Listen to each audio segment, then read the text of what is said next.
अभी मेरे पास एक बच्चा आया 2.5 साल का। उसका वजन था 8.25 किलो, जो कि 12-13 किलो से काफी कम है।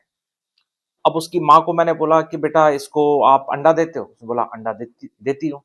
लेकिन बच्चा तो बड़ा कमजोर लग रहा था। तो मैंने उसको बोला कि तुम जर्दी या योक देते हो? उसने बोला डॉक्टर साहब जर्दी से तो इसका गैस हो जाती है, इसको गर्मी हो जाती है। भाई अब कैसे हम समझाएं कि जो जर्दी या योक है उससे गैस या गर्मी नहीं होती, ये कोई बीमारियां है ही नहीं। जर्दी में विटामिन होते हैं, जैसे ए डी ई है, B12 है, जो फिर हम मल्टीविटामिन में बच्चे को देते हैं।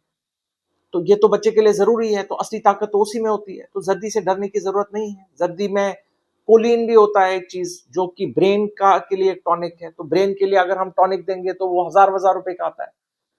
एक अंडे में प्रोटीन बहुत ज्यादा होती है। हम क्यों अंडे के पीछे पड़े हुए हैं? ज्यादातर बच्चे, पेरेंट्स गरीब होते हैं, तो एक अंडे में जितनी पौष्टिकता है वो बाकी किसी खाने में नहीं है। जैसे एक अंडे में जितनी प्रोटीन है इतनी दो रोटी में है। बच्चे हमारे खाना खाते नहीं है, तो दो रोटी खिलाना मुश्किल है कि एक अंडा खिलाना मुश्किल है। तो उसमें प्रोटीन के अलावा उसको ये सब चीजें भी, जैसे मैंने कहा, मल्टीविटामिन, कोलिन, ये सब चीजें मिलती हैं।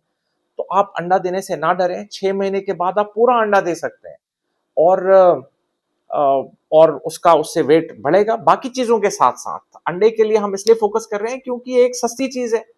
और आप दे सकते हो, मतलब मल्टीविटामिन देने की जरूरत नहीं है, प्रोटीन पाउडर देने की जरूरत नहीं है, ब्रेन टॉनिक देने की जरूरत नहीं है। ये सब चीजें एक ही चीज में है, वो अंडे में है। आप एक एक साल से कम एक अंडा, और एक साल से ऊपर 2 अंडे, फुल एग्स आप बच्चे को दे सकते हो।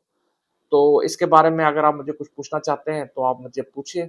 और ये मेरी एडवाइस फॉलो करके आपके बच्चे का वजन अगर बढ़े तो आप मेरे लिए दुआ कीजिए। Thank you.